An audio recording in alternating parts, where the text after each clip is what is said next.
समस्त को नमस्कार फ्रेश गॉड आउ गोटे नुआ वीडियो रे आपण मानक स्वागत।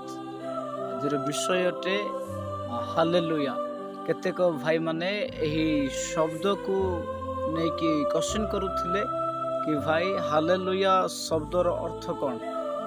तो आज मु जणाई देबा को चाहे कि एही हालेलुया शब्द हिब्रू भाषार दुईटी शब्दर सम्मिश्रण रे गठित होइछि। हालेलु एंड याह एही दुईटी शब्दर सम्मिश्रण रे गठित होइछि।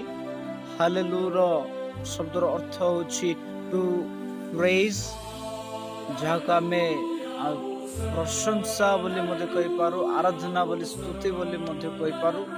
आ गोटे शब्द होछि याह, जहा कि गॉड बोली कह जाय।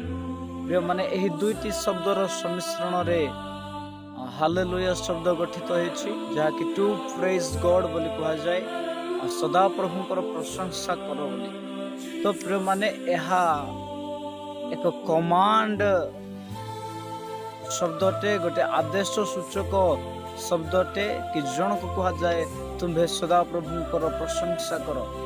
एही प्रकार शब्द को स्वर्गदूत माने स्वर्ग रे परमेश्वर को गौरव करि थांते हालेलुया।